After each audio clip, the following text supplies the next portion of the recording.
Until you make the unconscious conscious, it will direct your life, and you will call it fate. Carl Jung. Have you ever stopped and asked, why do I keep repeating the same pain? Why do certain people, patterns, or losses return to me, like unfinished lessons? Maybe life isn't punishing you. Maybe it's preparing you. In Buddhism, we're not taught to escape suffering. We're taught to understand it. Because when we understand it, we're no longer trapped by it.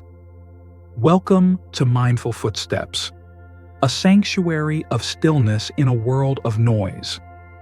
If something in your heart whispered for you to click on this video, trust that. You're here for a reason. So before we begin this journey inward, I gently invite you to like this video, share it with someone walking through the unknown, and subscribe to Mindful Footsteps, where every step is a return to your truest self. Now, let's begin. Chapter 1. The Truth of Impermanence, Embracing the Flow of Change. Have you ever tried to hold on to a moment, a perfect sunset, a deep love, a burst of joy, only to watch it slip quietly through your hands? What if I told you the pain of that slipping was never the problem? But your attempt to grip the moment, that's where suffering begins. Buddhism calls this anicca, impermanence. And it's not just a spiritual idea, it's a law of life, just as true as gravity. Nothing, not your triumphs, not your heartbreak, not even your name, stays the same. Everything flows. Everything transforms. You see, the richest man in the world and the monk in silence both face this same truth. Steve Jobs, in one of his last interviews, said, "Remembering that you are going to die is the best way I know to avoid the trap of thinking you have something to lose." He wasn't speaking in theory. He was dying. And in that impermanence, he found clarity. Let me ask you this. What are you holding on to right now that's already trying to leave? Is it a person, an expectation, an identity that no longer fits who you're becoming? A man once came to me, drowning in grief. His name was Fap, a humble shopkeeper whose wife had passed away. For months he asked, "Why her?" I said, "If a flower blooms and fades with the season, does it mean it never had value?" That single question changed him. He didn't just heal, he transformed. He opened a kitchen to feed other widowers. His pain became a bridge, not a wall. Now tell me in the comments, have you ever gone through something that, though painful, led to something more meaningful? Share your truth. It may inspire someone else right now. Here's the lesson. When you understand impermanence, you don't cling, you cherish. You don't resist the current, you become the river. You don't fear change, you welcome the next season. So I'll leave you with this. What if nothing is meant to last because everything is meant to teach? Chapter 2. Karma. The seeds we plant. How often have you heard someone say, "That's karma," as if it were some kind of cosmic revenge? But karma is not a punishment, and it's not fate. It's far more intimate than that. Karma is the mirror life holds up to your choices. It's the quiet echo of every thought, word, and deed returning to knock gently or loudly on your door. Not as judgment, but as a reminder. A young man named Din once came to me, bitter with the world. He blamed others for his failures, for the jobs he lost, the love that left him, the life that never turned out right. One day, I handed him 2 seeds. One was from a rose, the other from a weed. I told him, plant them both and wait.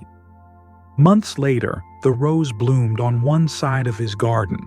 On the other, the weeds choked the soil. I asked him, "Which seed did you plant with more care?" He lowered his head. "The weed," he said. I didn't believe the rose would grow. And so I said to him, so too is your life. Karma is not about punishment. It's about patterns. And the most powerful karma comes not from our actions alone, but from the intentions that shape them. Let me ask you this. What thoughts are you feeding every day? When no one is watching, what kind of seeds are you planting in the soil of your mind? Are you planting gardens of compassion or sowing thorns of resentment? Here's something worth remembering. Even the smallest thought is a seed, and eventually, the garden of your life will reflect what you've sown. So tell me this, and be honest with yourself. If everything you did this week returned to you tomorrow, would you welcome it? Lesson: you are not a victim of chance. You are the sculptor of your destiny, and every moment is a chisel in your hand. Plant wisely. Chapter 3. The Art of Letting Go. Freedom from Attachment. What if I told you that the very things you believe bring you peace are the ones silently stealing it? Attachment is a subtle thief. It doesn't break in loudly. It whispers comfort while slowly tying you to fear. We hold on to people, outcomes, and identities as if they are life rafts, but often they are anchors. There was a woman I once guided. Her name was Mai. She had spent decades collecting fine porcelain teacups, each one a symbol of elegance, effort, and control. During a quiet afternoon at the temple, one of her favorite cups slipped from her hands and shattered. She cried, not because of the broken ceramic, but because it symbolized something deeper: her need for control, her pride in perfection, her fear of losing what she had built her identity around. In meditation, we uncovered a truth. The teacups weren't just objects, they were expectations, and expectations are heavy. So she began releasing them, one cup at a time, not in anger, not in bitterness, but with reverence, until only one cup remained, cracked, imperfect, but enough. Now let me ask you something. What are you clinging to right now that's actually holding you back? A relationship? A version of yourself you've outgrown? Are you willing to live free, even if it means letting go of what once defined you? Here's a truth most avoid. Letting go doesn't mean you don't care. It means you care enough to stop controlling. True love, for yourself, for others, for life, asks for space, not possession. And what you release can no longer control you. Lesson: to love truly is to release control. What you let go of no longer has the power to hurt you. Chapter 4. Acceptance, the soft power that liberates. When life doesn't go your way, what do you do first? Resist? Blame? Or freeze in fear? We often mistake acceptance for weakness, but real acceptance is strength in its purest form. Not the strength to control, but the strength to surrender, with eyes open and heart awake. One of the most powerful teachings in Buddhism is this: see things as they are, not as you want them to be. And that takes courage. There is a Zen story I've carried with me for years. A monk's only son died in a sudden accident. The villagers, devastated for him, came offering condolences, but they found him calmly sweeping leaves from the temple courtyard. "Don't you mourn?" they asked. He paused and replied gently, "Of course I do. But grief, like these leaves, must also be allowed to fall." Acceptance doesn't mean we stop feeling. It means we stop fighting reality. Let me ask you, what part of your life right now are you resisting the most? Is it a loss you haven't made peace with? Or maybe a truth you've been avoiding, hoping it would just change on its own? Resistance is heavy. It clenches your chest. It holds your breath hostage. But acceptance opens the window. It lets the pain pass through, not to destroy you, but to soften you. I once sat with a corporate executive who had lost everything in a market crash. At first, he raged against the unfairness. But when he finally accepted what had happened, he said, "That was the moment I stopped being a businessman and started becoming a human being." Healing doesn't begin with fixing. It begins with seeing lesson. Life won't always follow your script, but if you accept the flow, you might just discover the dance. Chapter 5. Hidden Blessings. When suffering is the teacher, what if the pain you're avoiding is actually the very doorway to your awakening? Some lessons in life do not come wrapped in comfort. They arrive wrapped in fire. And yet, when received with awareness, suffering becomes the great sculptor, shaping wisdom, carving clarity. Years ago, I spent time with a man dying of cancer. He had lived much of his life chasing wealth and ignoring the people who loved him. When I first met him, he was bitter, clinging to regret. But slowly, something changed. One evening, under a soft moonlit sky, he looked at me and said, "I lived asleep." In those final months, stripped of everything he once thought mattered, he became a different man, more present, more gentle, more alive than he had ever been. He didn't curse the illness, he thanked it. "Had I not gotten sick," he said, "I would have died long ago, even if my body kept breathing." Let me ask you this. Have you ever gone through a dark season that, in time, revealed a light you never knew you needed? Did it make you softer, stronger, wiser? You see, pain doesn't always come to punish. Sometimes it arrives to reveal, to peel away the noise so we can hear the truth beneath it all. A broken heart can teach you to love more deeply. A failure can realign you with your true purpose.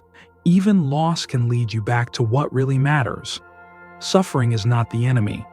Denial is.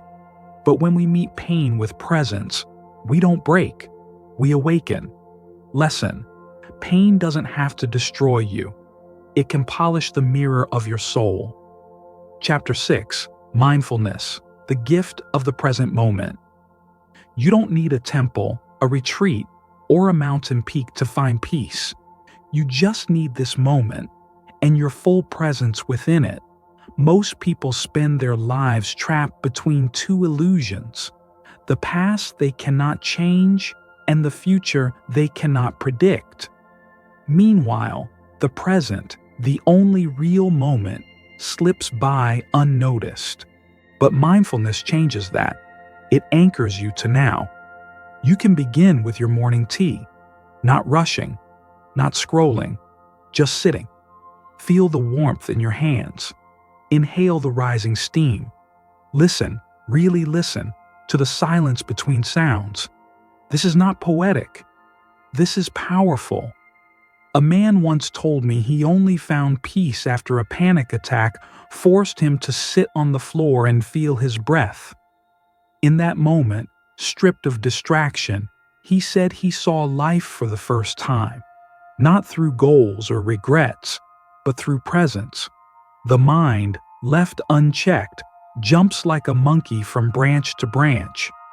But with practice, it becomes like an elephant, steady, wise, and unshaken.